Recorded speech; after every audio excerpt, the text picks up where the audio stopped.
Welcome to Podcast on Infinite Earths, an unofficial DC Studios podcast. I'm your host, Tyson. And I'm your host, Porter.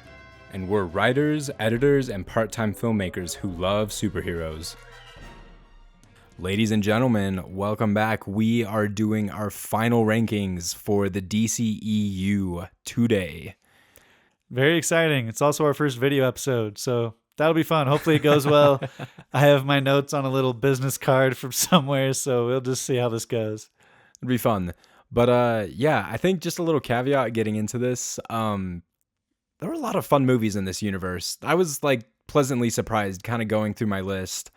It's a good time. It's so much fun. That middle part is really hard to rank. And again, caveat, you could ask us in a week or two and it might be different, but yeah, no, absolutely. But I mean, just a ton of fun projects in this universe and some less fun projects. But yeah, do you want to get into it?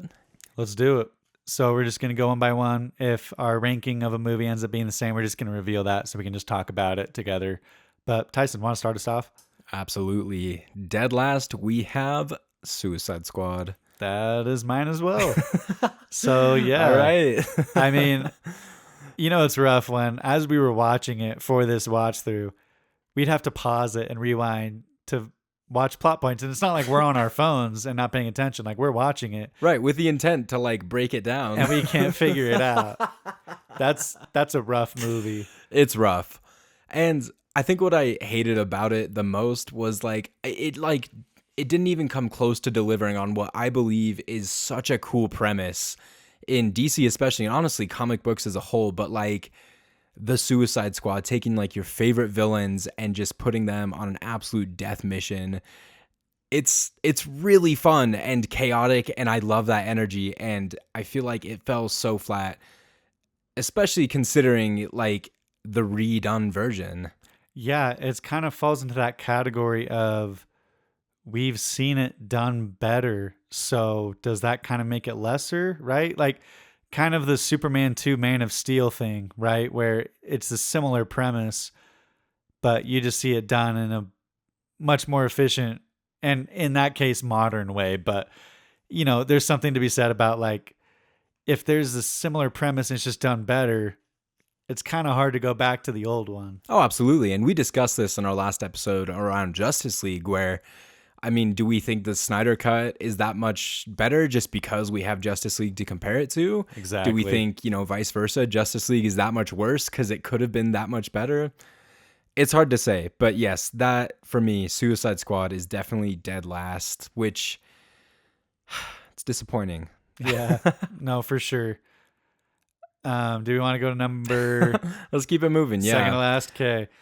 Mine is Black Adam. Hey, same. Okay, so I know I said this in the episode about Black Adam, but I thought this was going to be my last place because I really didn't like it when I first watched it. On rewatch, it's still a really hard movie to watch, but slightly better than Suicide Squad. You can track the plot a lot better.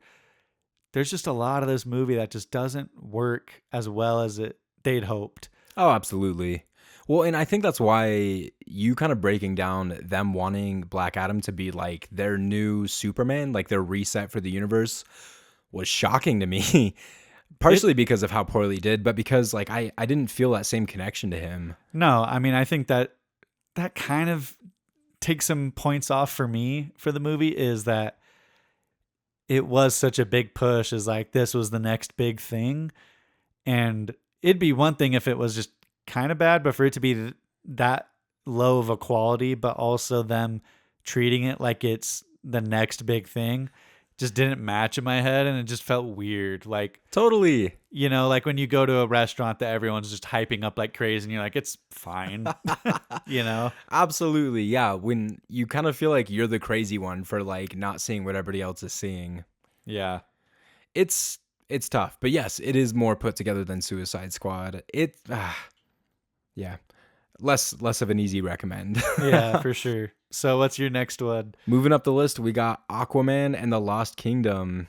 Okay, that's mine too. I had to double check. I wrote initials and stuff. I'm trying to read my own chicken scratch, but yes, that is mine. Well, man, I'd hate for this list to just be like I would be point for point shocked the if exact same. I actually think that we have the same like lower tier ones. I think the middle one is where it's gonna get pretty crazy. I bet we have the same like top three, maybe in different spots, but Okay.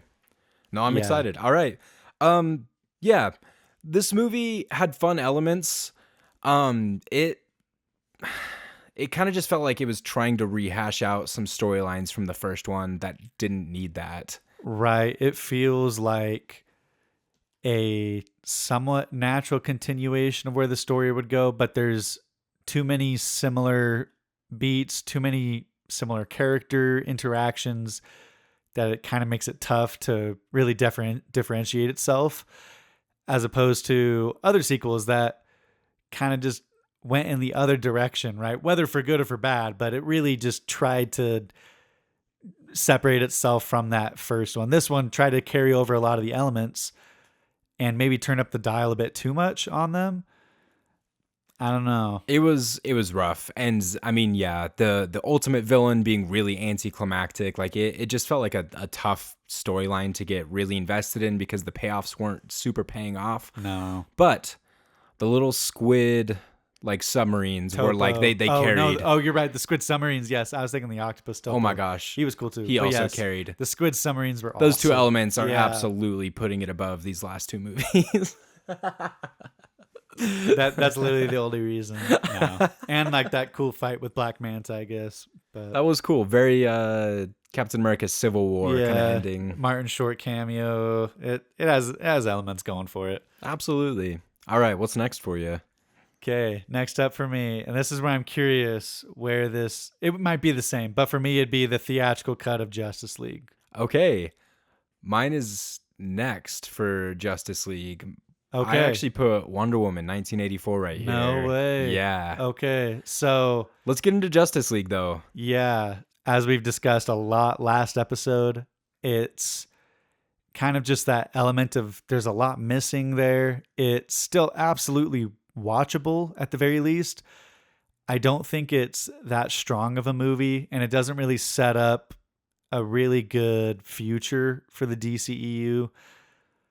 It kind of falls flat in a lot of ways. It succeeds in several aspects, right? And I think that's what was Yeah. like it forced me to realize watching the Snyder Cut is that like there were some excellent moments in the Justice League, but they weren't really allowed to shine because there wasn't enough time for them, because there wasn't enough other good parts surrounding it. So obviously things that don't work. But yes, there are like good moments in there that you're just like, okay, like this feels like the Justice League. It feels kind of epic, but yeah, theatrical release fell very flat, and understandably so, right? They had a lot of production issues, and the final cut is just a mishmash of two very different styles. Much like Suicide Squad, obviously that's not going to work, but I think it's most disappointing because I wanted it to work so badly. Okay, so Wonder Woman 1984. I'm actually like, this is funny because it's not even close to the bottom of my like. I think it's actually like very closer to the exact middle spot for me. Okay. So I'm very curious what brings it below the theatrical cut of Justice League. I think my reasonings are Cheetah's a big one. I don't have anything against Kristen Wiig.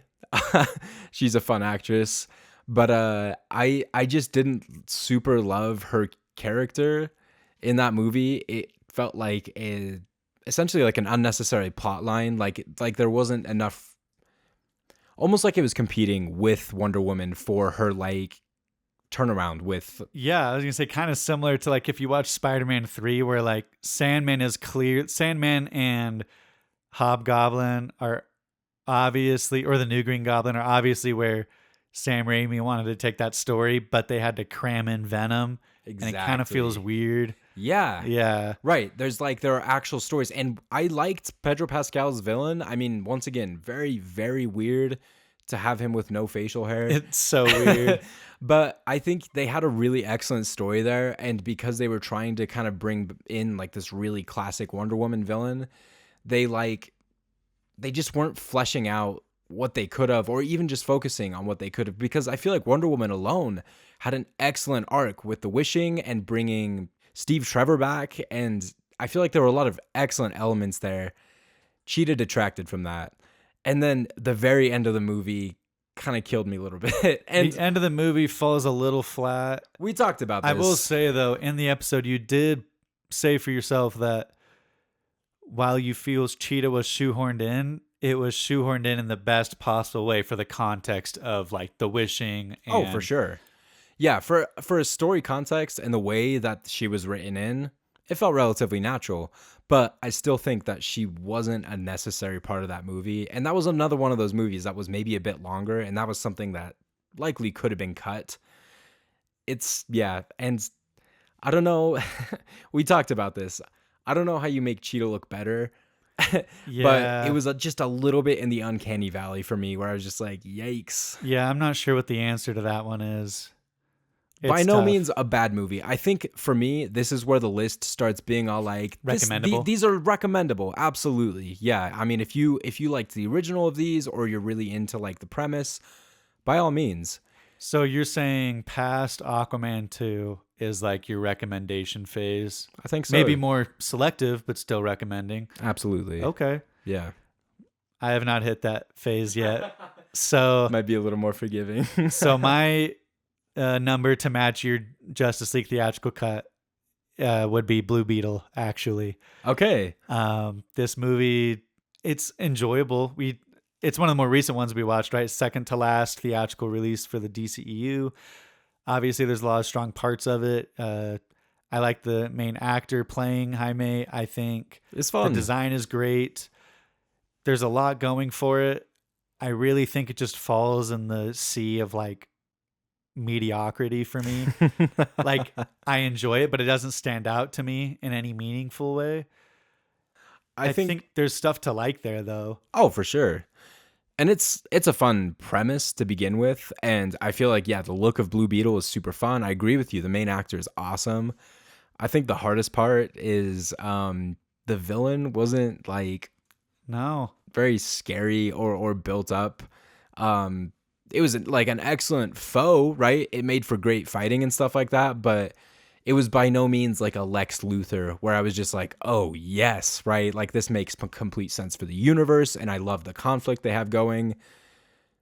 It was a little less fleshed out. Yeah. I mean, this one's tough. This one is like a really, really selective recommendation. Like, I'm talking, I'd recommend it to a very certain type of person. It's not quite in that recommendation list for me yet. And that's fair. I think what I like about it is it's very self-contained. Oh, So it yeah. feels No, easily recommendable in that sense, and it's pretty family friendly. That's a good point. It's very accessible, and that's a huge plus for these. So, no, I get that totally. Yeah, that's fair. I mean, it was right after Justice League for me. Yeah. Oh, okay. So that was your next one. Okay, that's fair. Yeah. Yeah. Okay. So what would be the next? So to match your Blue Beetle, right? Is that where we're at? Mine would be Birds of Prey. So Whoa. I I'm know a little so- removed from that, but yeah, let's hear it. I really enjoy this movie. This has definitely hit that recommendation Okay. threshold for me. I'll recommend this movie. I really like the style of it. I think it's very fun. I think rewatching it, because I had seen it several times. I watched it in theaters. It was actually one of the first rated R movies I got to see on my own because I had just turned 17 that year. Oh, that's fun. And it's a good time. I really like it. I watched it then, and then I watched it showing my roommates when I moved out to college, and then I showed it to my wife, and then we rewatched it for this. And I think with each rewatch, it's not necessarily that I like it less. It's just kind of more the issues that I have with it are more apparent to me. No, that's fair. And while I still really like the movie and I'll recommend it very easily because I think it's totally worth the watch, it's very unique. And I, easy recommend to people that like stuff like Deadpool. That's just kind of twisting the mold a little bit. And especially if you liked The Suicide Squad, I feel like it's a for sure watch. Very easy bridge to that. Casting is great. The style of it is super fun. We talked about it in the episode, but the biggest thing would be a lot of the action scenes fall flat for me. Yeah, fair.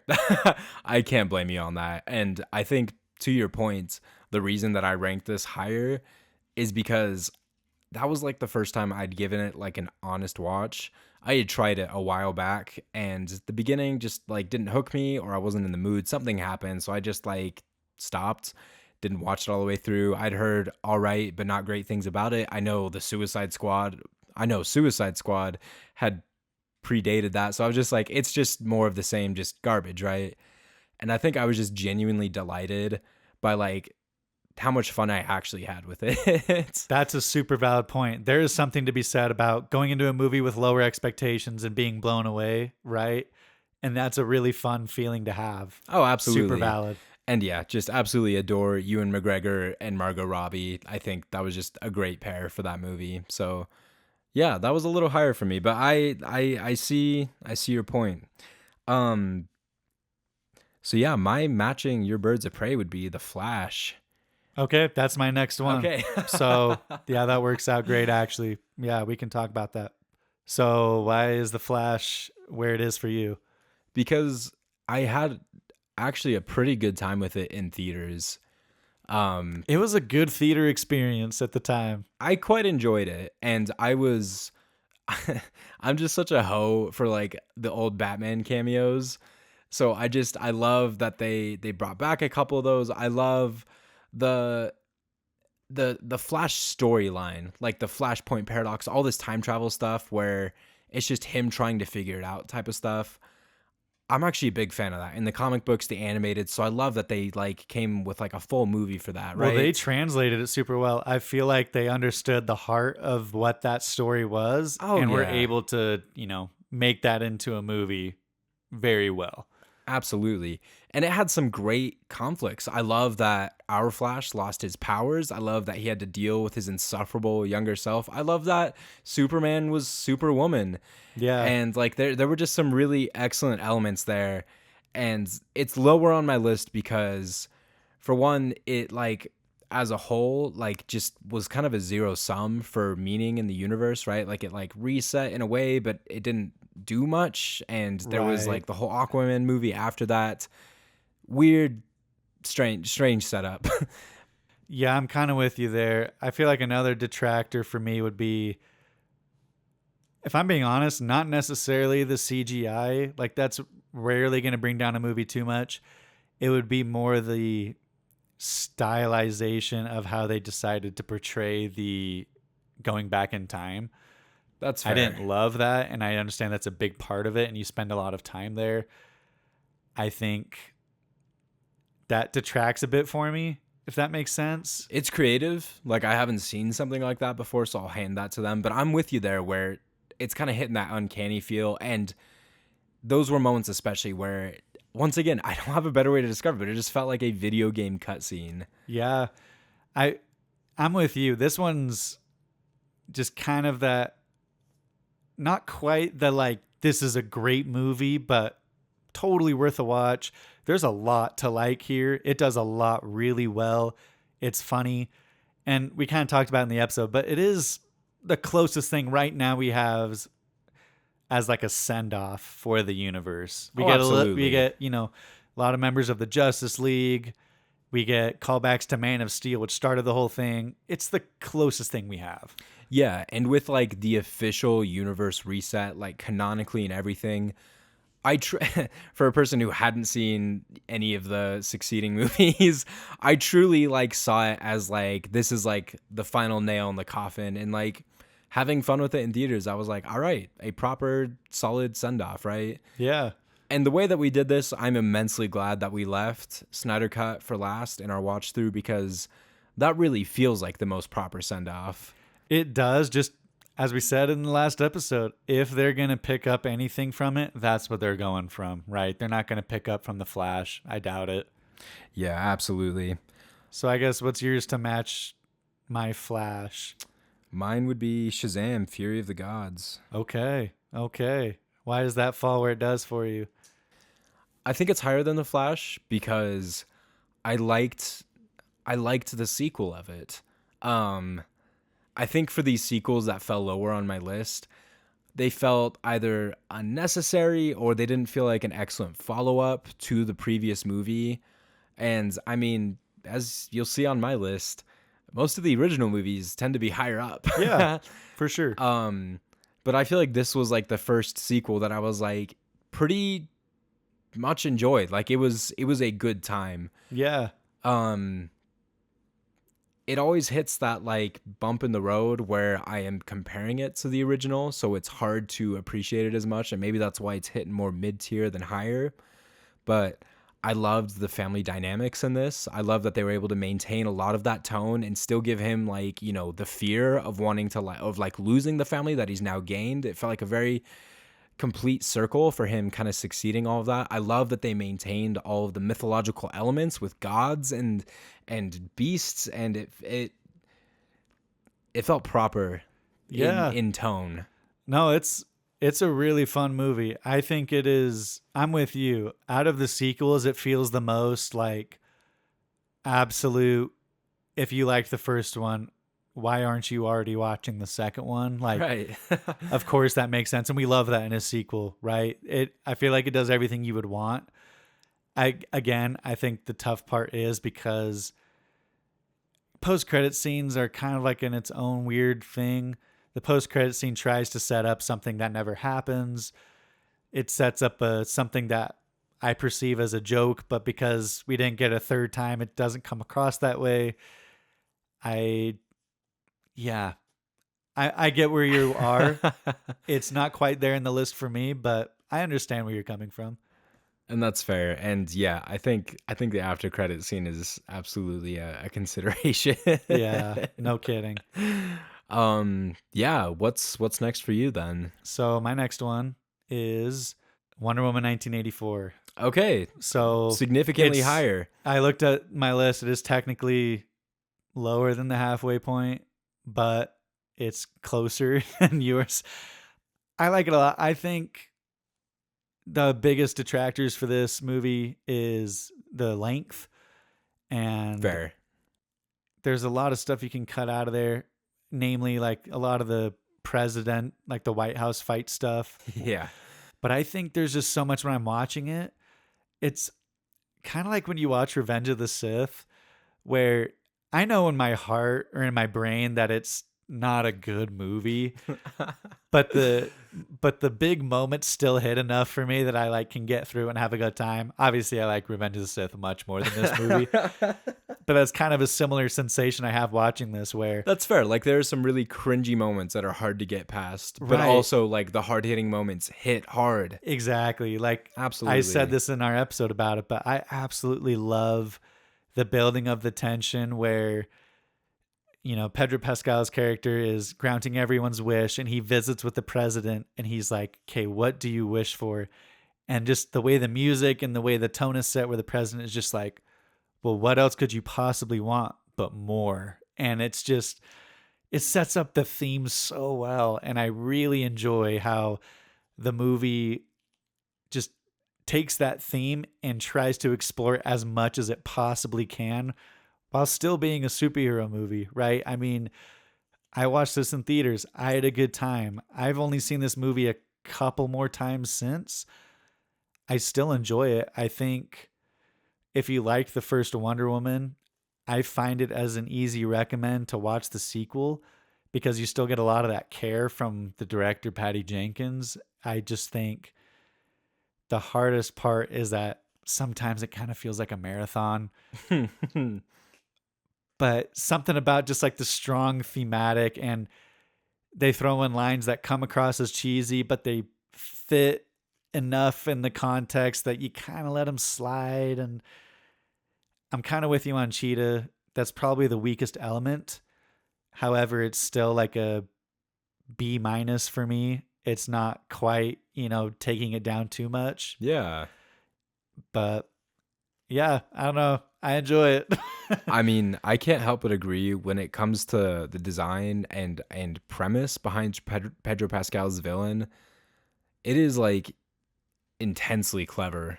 I love the whole bit around, granting wishes. That's very fun and mythological, but also I think just the elements of him becoming that person, and yeah, that presidential scene was awesome.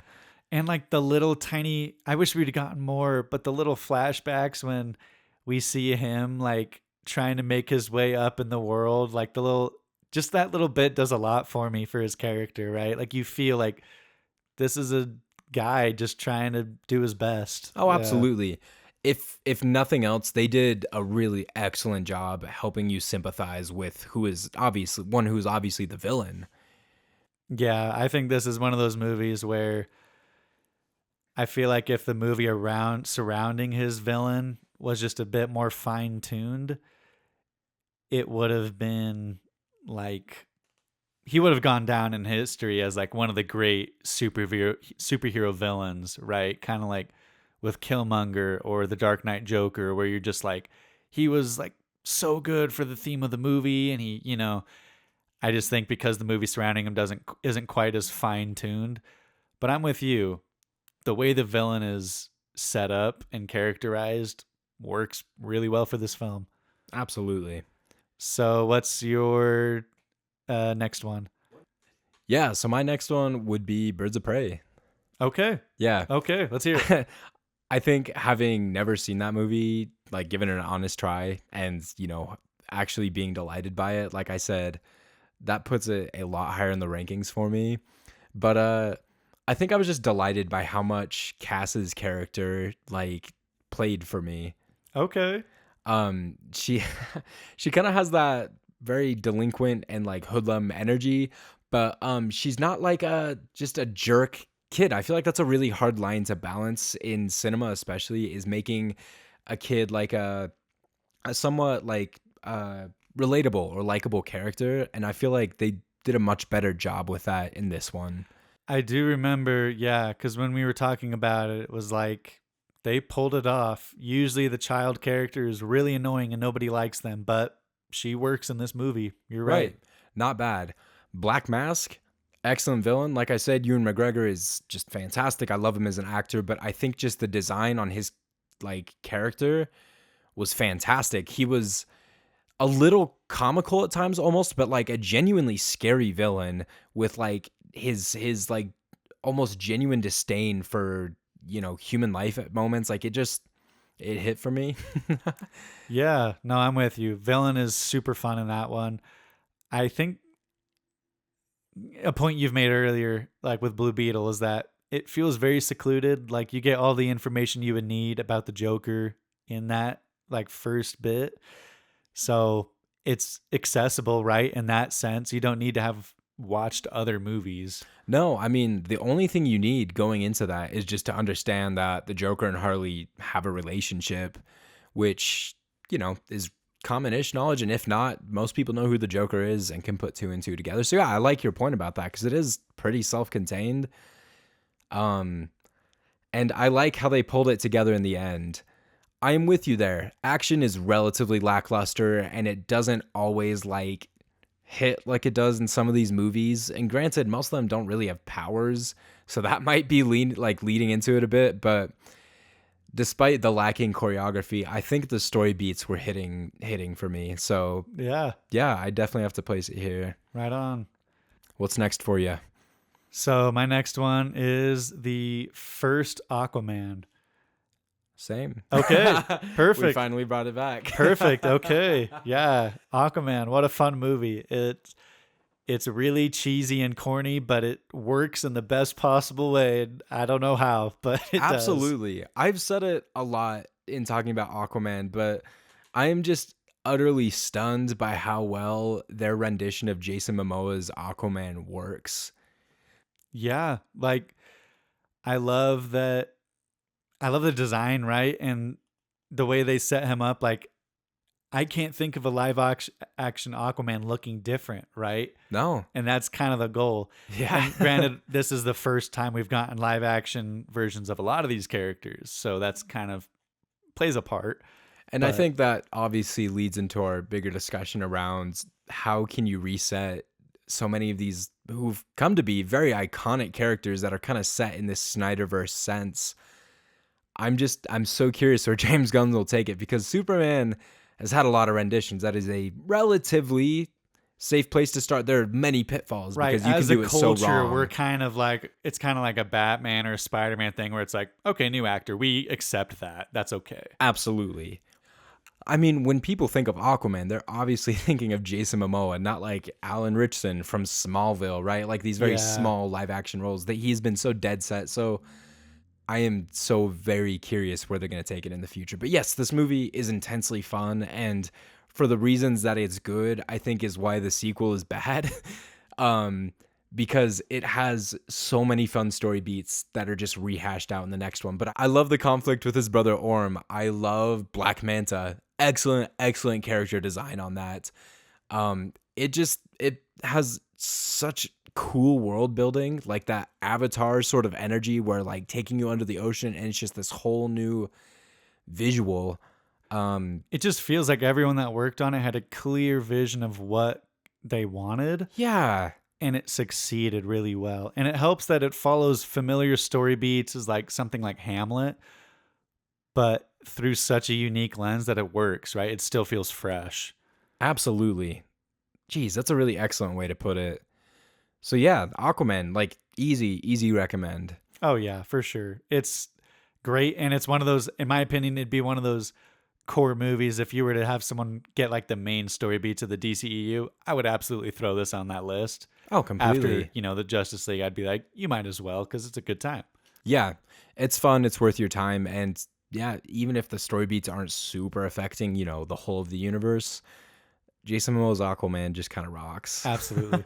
Okay, um, what's your next one? Next for me is Shazam. Okay, I know you love this movie, so I'm assuming it's higher up for you. it is. Okay.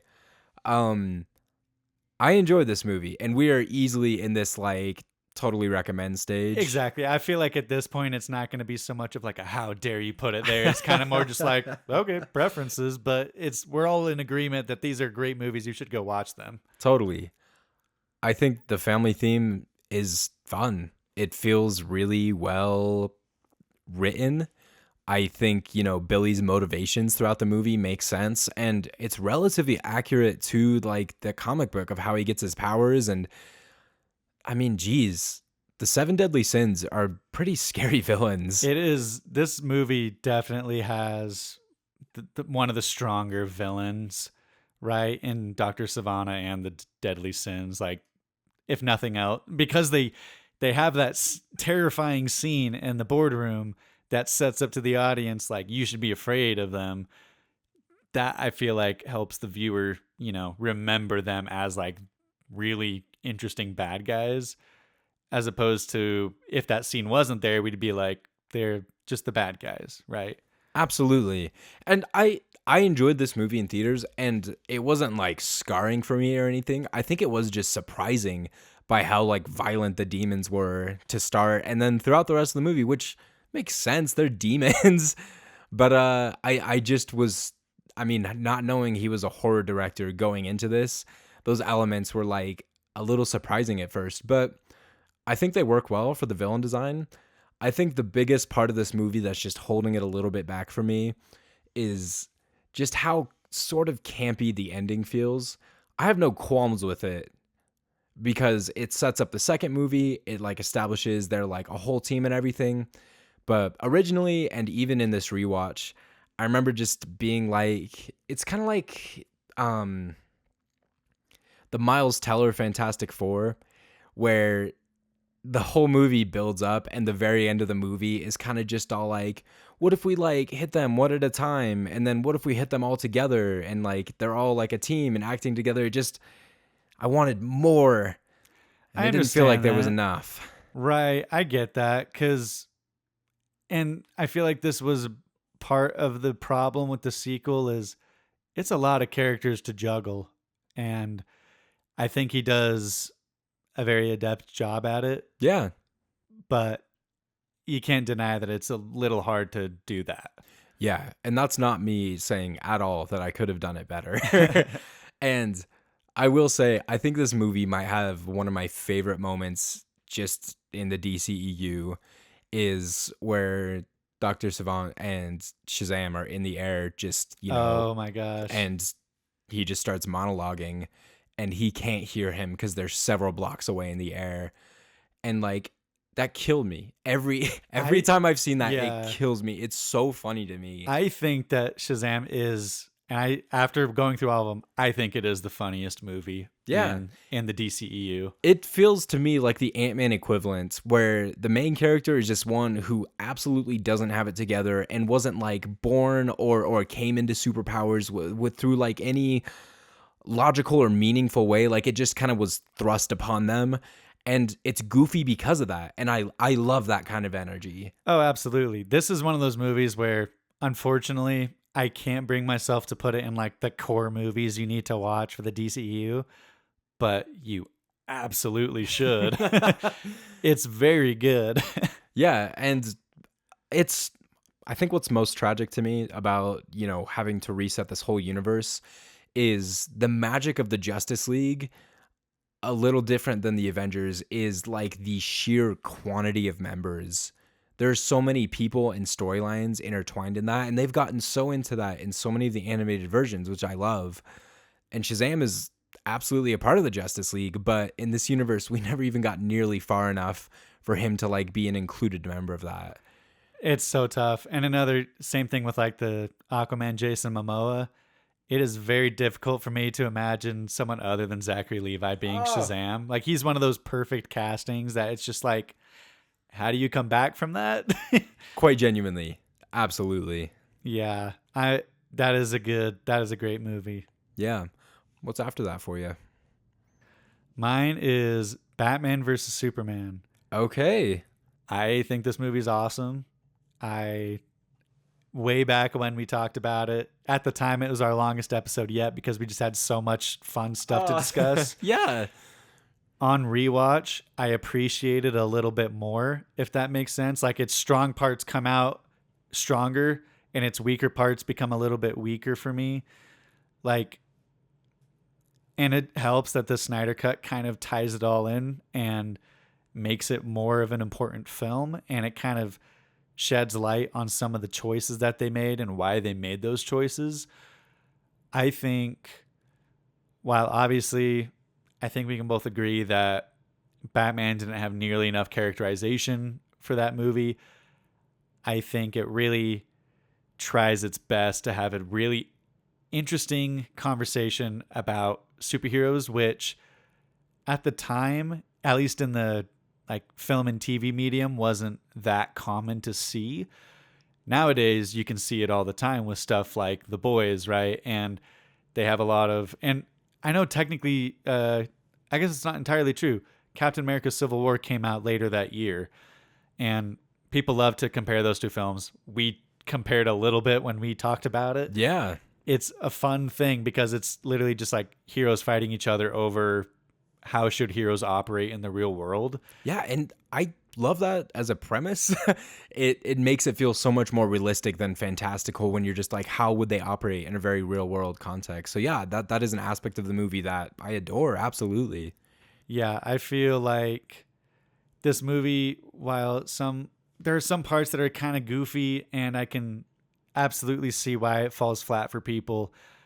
Overall, I think it's a solid movie, and I can't help but think like it's also my childhood, right? Is that a valid point? Yeah, I have a very explicit memory of us going to see this movie in theaters, and I had accidentally purchased 3D D-box seats, I not remember knowing, that. and it was just a hell of an experience. Yeah, because they were kind of new at the time for us, at least where we lived. But Yeah, it's a ton of fun. Love that movie. yeah, so what's your next one? Next one for me is Wonder Woman, actually. Okay. I am like so freaking curious. I'm starting to have less confidence that our like top 5 are going to be the same. I hope at least like our top 2 or 3, but maybe not. I think what's neat about this watch through is being able to experience all these back to back and in context. I feel like it makes so much more of a difference because we're getting that. I mean, as things are coming out in theaters and, like you said, childhood, like you're experiencing things as you're going through just growing up and things like that. I feel like makes it a lot different. So I like that we've been able to kind of just have it all in one place. Yeah, I'm with you there. Like you can pick up on more stuff when it's back to back like this. Yeah. Wonder Woman is a very fun movie. I'm going to say something that I might not have touched on in the Wonder Woman podcast, but I don't think Gal Gadot works as much as I want her to. And not to say that she's a terrible actress or anything like that, but at times her delivery is a little less than convincing. And I think what's hard for me is she's absolutely that Jason Momoa equivalent, where like she is the iconic Wonder Woman in my mind. And I like her as Wonder Woman, but as we've seen and have made fun of at moments, I mean, some of the way that she delivers lines and kind of shows up as Wonder Woman is just a little off at times. I don't know if that makes any sense. I totally get what you mean. I think it's hard because yeah, she's like the face of a live action Wonder Woman for us, but doesn't necessarily mean that she's like a top tier choice. But that Yeah, doesn't change the fact that she's still like our Wonder Woman, right? absolutely. So yes, I think I just like her like a little less as like the main character, but by no means hate this movie. I freaking love that it's set in like, the early 1900s. I mean, World War One, who does that? It's cool. It's cool. There are some excellent themes around just humanity, around love, and Moral ambiguity. absolutely. And I was genuinely delighted by the reveal on Ares because I had forgotten that by the time we came to our watch through. It's a good movie. I think I actually am having a really hard time on my list between this and another movie because while I think the other movie is better, I feel like Wonder Woman is, when I think about Wonder Woman, I get more excited, if that makes sense. Like it's kind of more Sure. of like a feeling of a movie, I guess, kind of like what I said with the sequel, right? Where it's like the really well done parts hit a lot harder for me than, some of these other films. I mean, But the theme of this movie alone, the music for it, like, has to have it, like, jump in the ranks significantly. exactly. No, for real. I think I'm with you. I love Chris Pine as Steve Trevor. He's so great.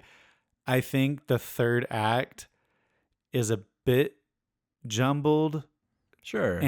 but it's tough, right? Because you have the jumbleness of killing Ares does make, peace on earth, apparently, right? I think that would have been alleviated if they had her in her final monologue talk a bit about how, well, that wasn't the case because World War II happened, right? And the Vietnam War and the Korean War. It's, but it doesn't have that, which kind of makes the message of the movie a little strange. But you get the excellently done final goodbye with Steve Trevor and Wonder Woman when they first talk and you can't hear what he's saying. And then later you do hear it and it like ties everything together and it just.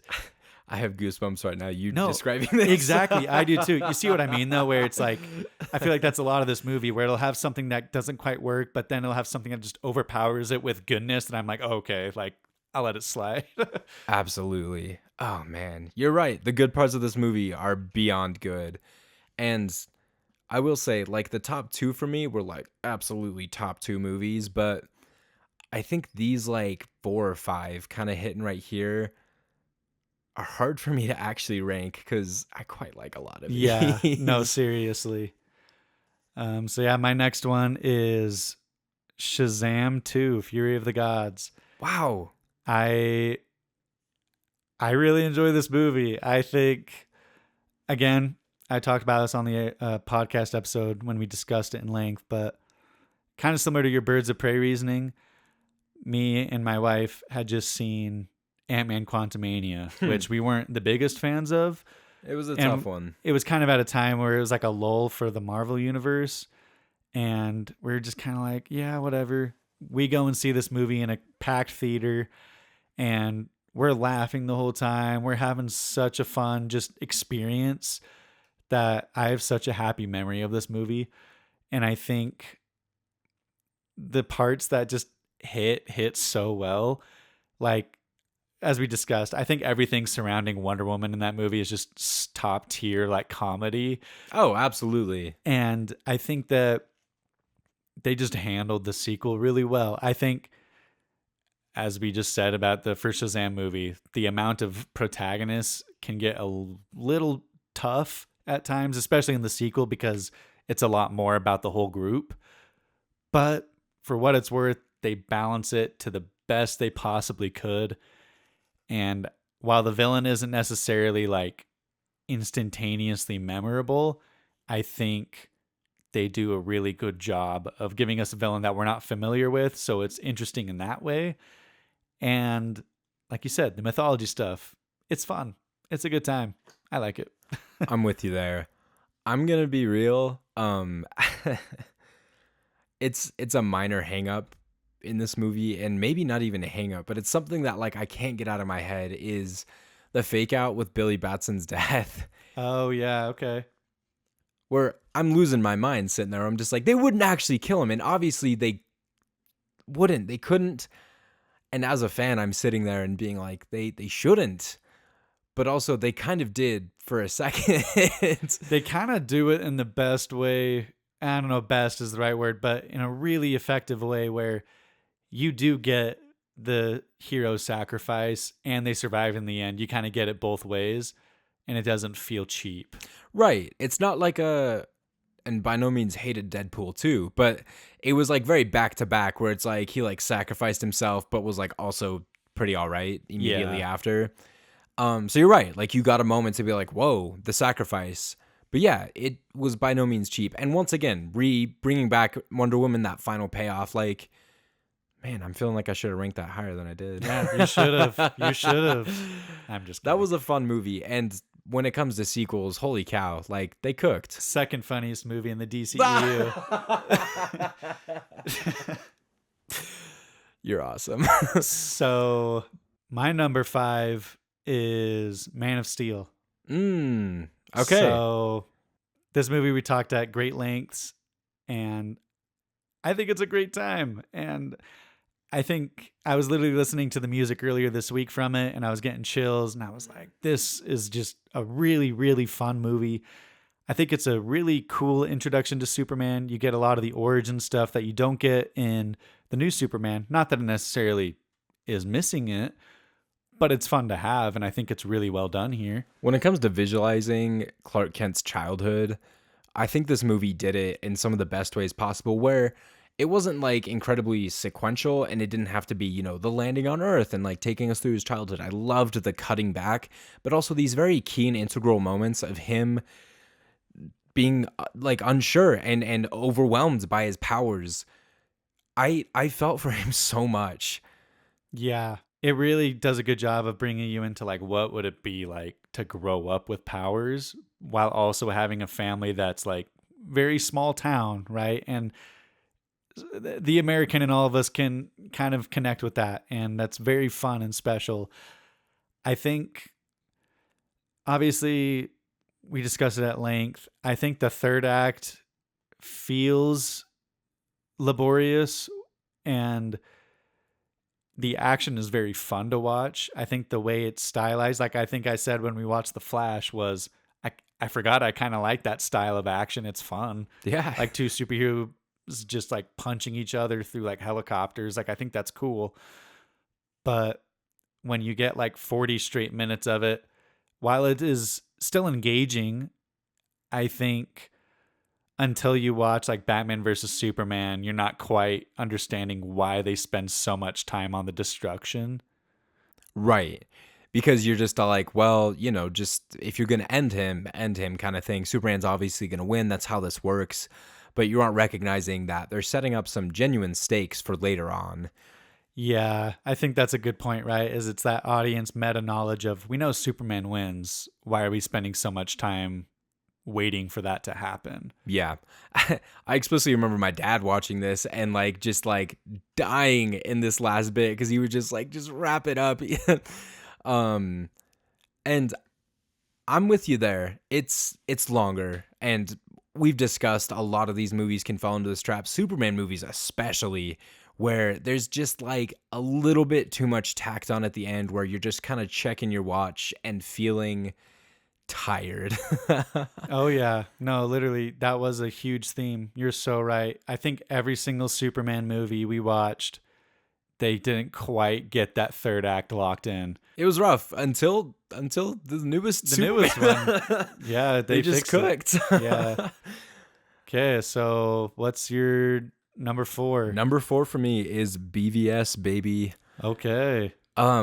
It's a sweet movie. It is a sweet movie. I think the biggest carrying factors for me, you bring up a good point where Batman is not fleshed out. He's introduced as a character, which is fine. We don't need a crazy amount And of he's a backstory. very cool rendition of the character. I think that's what I like. Yeah. Is despite not having a whole lot of setup for him being this really dark Batman, I like how dark he is. And I like in the ultimate cut of this movie, it's heavy hitting and it feels darker and I like those elements. It's very much what I imagine Zack Snyder wanted his universe to be, and what I feel like DC has kind of encapsulated in its universe is it is the darker Marvel. Right. I think maybe the darker Batman is more. I wonder if that's kind of more of a nerd thing, right? Because like we know the context of why he would be dark and grizzled, Yeah, but that might not be like a common audience thing. sure. Might And not work as well for them. But I'm kind of with you. It's fun to be like, I can fill in the blanks of how we got from point A to point B. Doesn't mean I, don't right. need I mean, it. we have the Batsuit with like the Joker spray painted on it. Like there are signs, but I mean, from people who came, anywhere from like Michael Keaton's Batman all the way to like even Christian Bale's like relatively wholesome, like a darker side for sure, but like a very likable superhero to now just Ben Affleck's just grungy Batman. It's maybe a bit of a shock for them. So I get why people wouldn't like that. I quite like this Batman. I think he's hated on too much. It's also fun because it's an established Batman. Yeah. Like he's lived in this world for a while, right? Yeah. And then other elements of this movie that really worked for me, the Batmobile is excellent. Really cool. I genuinely thought that they would never get better than the Tumbler because I love the Tumbler. I Yeah. love it so much. And I feel like in both the succeeding Batman movies or Batman, Interpretations. they've been some excellent vehicles. So big fan. There have been some awesome car chases built into all these, which I love. I'm such a fan of all that. Lex Luthor, I think, is awesome. Oh, I yeah, we really didn't even like get into Jesse that. Eisenberg, and casting him as like this maniacal millionaire who's just hell bent on destroying this alien from another Earth. I love the way he plays it, and call it typecast or not, it just works. I'm kind of with you. I feel like that's our hot take of this whole thing is that we liked Jesse Eisenberg as Lex A Luthor. lot. Like he's good. Yeah. And don't get me wrong, there is no hatred towards our new Lex Luthor. No. He's excellent. But yes, I think he is one of the better parts of Batman versus Superman, which once again I'm laughing because I am remembering just opinions and comments and general audience reviews coming out about these movies, and this one was a lot less beloved. A lot of the characters, people were like hating on and things like that. This, I feel like in film groups, my hot take is that I like Batman v Superman, right? Because Yeah. you're so right. It generally is looked down on as like, that's just a bad movie. Yeah. It is one of the lowest rated superhero movies. I think it has like a 20-something% on Rotten Tomatoes, which is so uncalled for. It is. And I think the thing that is like absolutely just cemented it for me is the context.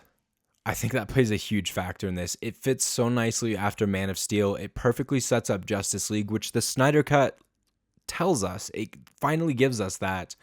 But it is such an integral part of these main story beats in the DCEU, and I like what they did with it. Yeah. And I'm only a little afraid to say it. Fair. How about you? What's coming in at number 4? Okay, these top 4 for me, this is where it gets to like ask me in a week and it might be different. Sure. My number 4 is Zack Snyder's Justice League. Okay. Great time. Most recent one we watched. I love it. I think it's an absolute must watch, if nothing else than for the cultural phenomenon that it was. I love the sense of style it has. I think the aspect ratio is unique and the framing of it works well for that aspect ratio. It gives a lot of appreciation for other films in the universe, like you just said. The reason it's number 4 is because I think a lot of it could have been cut down for me. I also think that, again, it's not necessarily its fault, but some of the league members aren't as well set up. And I do think that, I know this is like such a lame thing to say, but because the ending is basically like here's what's coming up, but like it hasn't happened. Yeah, but that you know there's nothing coming up. It's kind of tough to get away from, but it really is fun. Like, it's so fun to watch. Yeah, fair. Like, I completely understand where you're coming from. I ranked it higher, so I don't know what to say about this. No, you're good. We can get to it once you get serious. You're good. So Okay. What's your number 3? Number 3 for me is Man of Steel. Okay. Yeah. I think the biggest factor for this, for me, is my adoration of Henry Cavill's Superman. He's great. Obviously, we adore David Corn Sweat. It doesn't Henry need to be said Cavill, anymore. yeah. Like, we love the new movie. Absolutely. But Henry Cavill was so well established. He was my Jason Momoa, where I'm like, there's not a singular chance they could like redo this and get any better. Because I love the darker themes. I'm a cynical person, so it worked really well for me. And I just think he just really, really works as Superman. Visually, his acting is excellent. Just a big fan.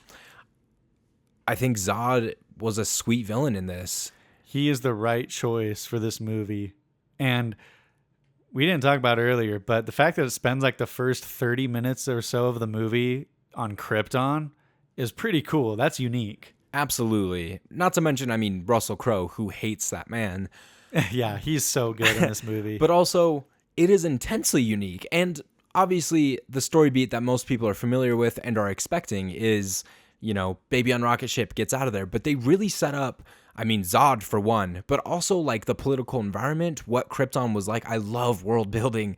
That is why superhero movies and fantasy and sci-fi, it's all just so freaking cool.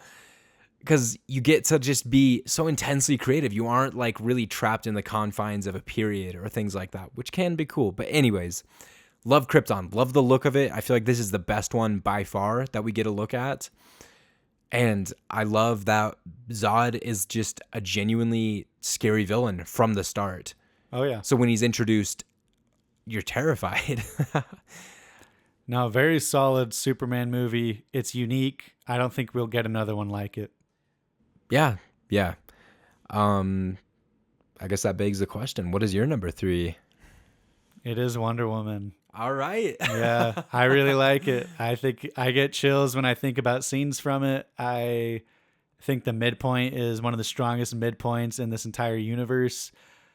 I love the themes. I think compared to other movies I've seen that are quite clearly as a culture, a movie about powerful women, I think this movie handles it with so much grace and nuance that I just think it's like a masterclass in how to insert politics into your movie without feeling like you're preaching. Oh, yeah. Like, I feel like this is the kind of movie where in 20 years, right, we talk about how, you know, the prequel trilogy of Star Wars was really well known for the kind of bringing up that like really full CGI world and creating worlds out of nothing and stuff like that. I feel like it's one of those movies where people will be like, yeah, that was like the woman superhero movie, right? Because technically Marvel did it with Captain Marvel a couple years later, but this was like the first big movie that starred a girl, right? Because I mean, technically they also had like the Elektra and like Catwoman stuff, but But truly, I mean, truly, a strong female protagonist that was beloved by audiences and by no means fell flat. And wasn't just like almost like a sex icon, because I feel like to exactly. an extent, Catwoman and Elektra preceding this were a bit of that. It was. Yeah. I'm with you there. I love.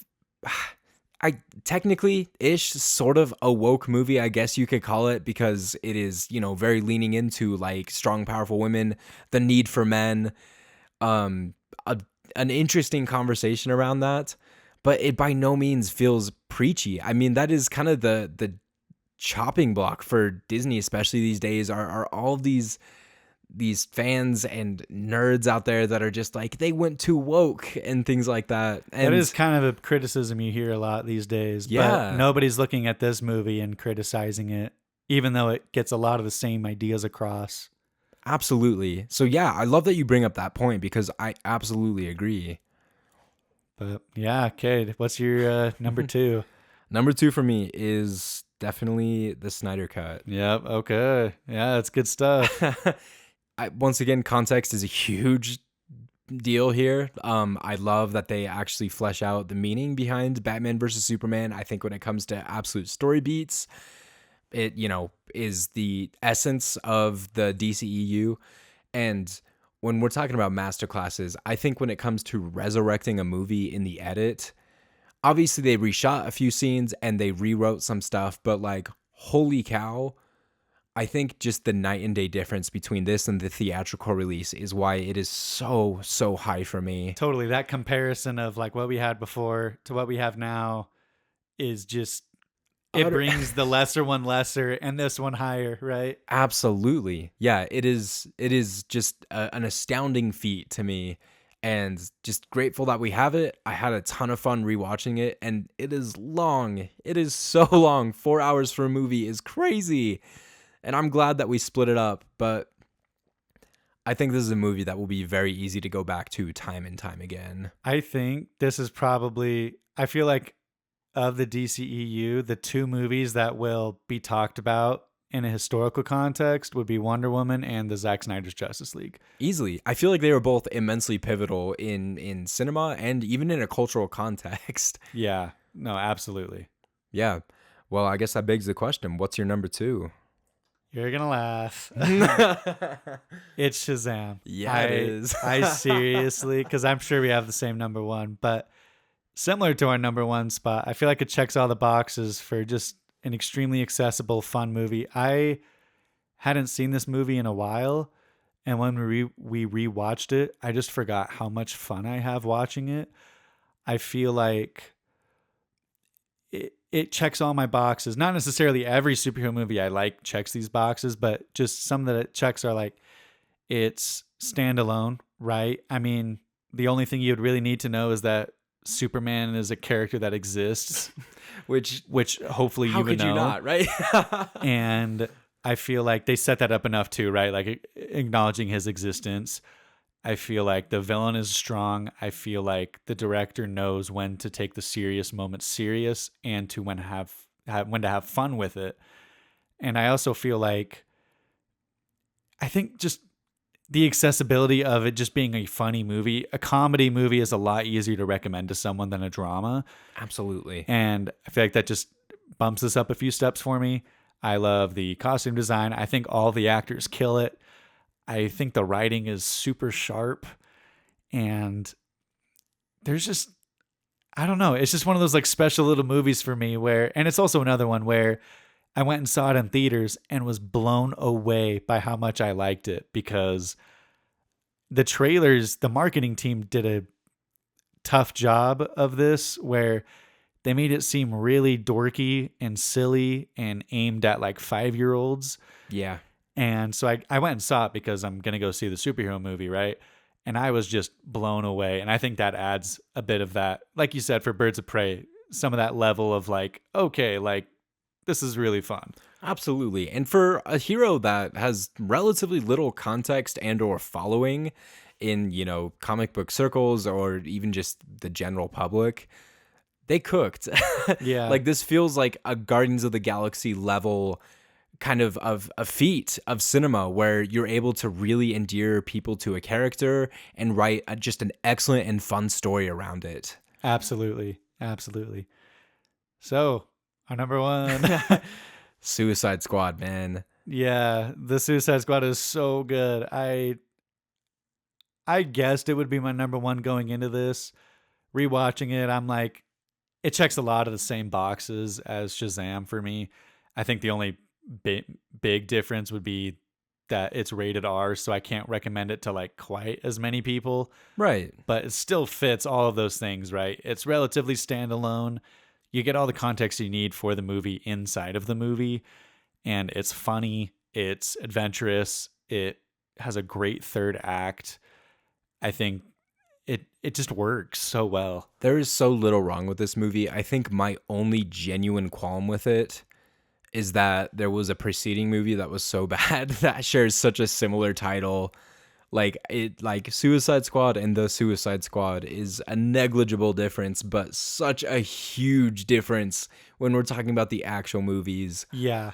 I think when it comes to sense of style, this movie just wins hands down. I like Zack Snyder. I like the universe that he set up. And we've been loving on James Gunn coming into like this new universe, but holy cow, this this fun energy mixed with like the rated R kind of violent, messed up parts, it all just comes to this perfect cacophony of it feels magical at times where it's like, how can you be this funny and dark but have like kind of serious tones at the end? And like it hits all those beats perfectly. It really does. And it is, like you said, it's a far cry from what we got with the Snyderverse style, which, as we discussed in a previous episode, kind of ended after that theatrical Justice League, which isn't like good nor bad, right? It just depends. This feels like a new style, and I'm glad that it's the type of style we're getting with the new DCU. It feels comic booky, but like you said, it's able to hit all of the different emotions you need flawlessly. Yeah. And obviously, we're super excited for Supergirl to continue that trend, and we'll see. You know, it might be something different. Who knows? But we're excited. It's exciting. This movie just does a great job setting up no-name characters. It does a great job like tying them all together as a team and giving them, you know, enough backstory, but not so much. And once again, as we've talked about in this, just having like a comparison, this makes like the biggest difference. It really does. I mean, it's kind of stark, the fact that these are the top and bottom of our lists. That's a really funny point, actually. Huh. Yeah. No, that says all you need to know. Excellent film. So impossibly highly recommend. I guess only if you're into a bit more violence and maybe, you know, graphic material, but it's just fun. It really is. I think that has a really strong opening. I think that okay, so fun story about this movie. I had just moved, me and my buddy Sam had just moved to our apartments away from home.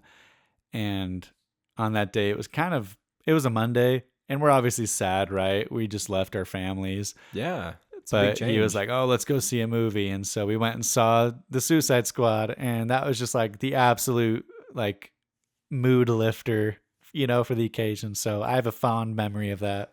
What an excellent and upbeat way to experience that. Yeah, seriously. My experience going into it was utterly skeptical, and I've said this before, but it was just because you were like, no, like it's different than Trust me. Suicide Squad. So I just looked it up and I just watched it on my own one night, and I was just astounded. Like I was looking up the soundtrack because there's so many fun songs in there, and then I was like getting into like Wikipedias of character descriptions because who the hell brings Polka Dot Man into this? Yeah. And it's fun. I can't say it any more than I have, but yeah, freaking love that movie. It's a great time. But yeah, so that's our ranking. I hope it was fun. You know, let us know.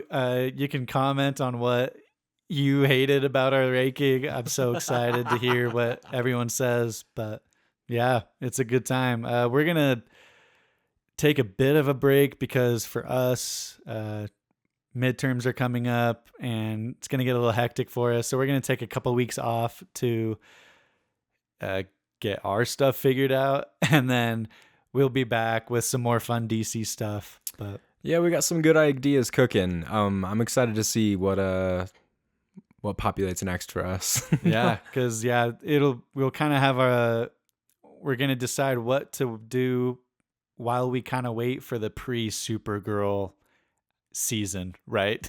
Yeah. But once again, so grateful for y'all joining us. Yeah, thank you. See you soon.